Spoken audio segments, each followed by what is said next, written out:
छत्रपति संभाजी महाराज का बलिदान। छत्रपति संभाजी महाराज मराठा साम्राज्य के दूसरे शासक थे और वीर शिवाजी महाराज के पुत्र थे। उनका जीवन वीरता, संघर्ष और बलिदान की मिसाल है। संभाजी महाराज का संघर्ष। संभाजी महाराज का जन्म 14 मई 1657 को हुआ था। वे बचपन से ही बहादुर और कुशाग्र बुद्धि के थे। उनके पिता शिवाजी महाराज ने मराठा साम्राज्य की स्थापना की थी और उनकी मृत्यु के बाद संभाजी महाराज ने राज्य की बागडोर संभाली।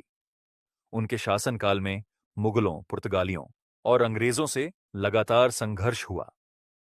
मुगल सम्राट औरंगजेब ने मराठाओं को कुचलने के लिए पूरी ताकत लगा दी थी, लेकिन संभाजी महाराज ने कभी हार नहीं मानी।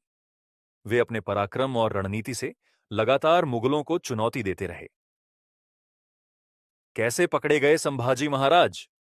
1689 में जब संभाजी महाराज मुगलों के खिलाफ युद्ध कर रहे थे, तब एक विश्वासघाती गणोजी शिर्के, जो उनके रिश्तेदार भी थे, ने धोखे से उनका पता मुगलों को दे दिया।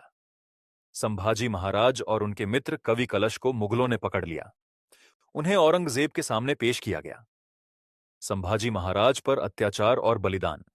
औरंगजेब ने संभाजी महाराज को इस शर्त पर छोड़ने की पेशकश की कि वे इस्लाम कबूल कर लें और मुगलों की अधीनता स्वीकार करें।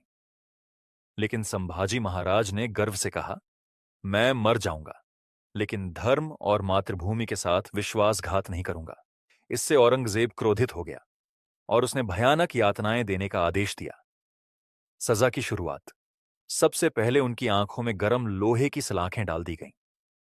जीवित शरीर पर अत्याचार। उनके नाखून निकाल दिए गए। शरीर की चमड़ी धीरे धीरे काटी गई। जीभ काटना। उनके मुख से वीरता की बातें न निकलें। संभाजी महाराज ने इन भयानक यातनाओं को सहते हुए भी हर हर महादेव और जय भवानी का जय घोष किया।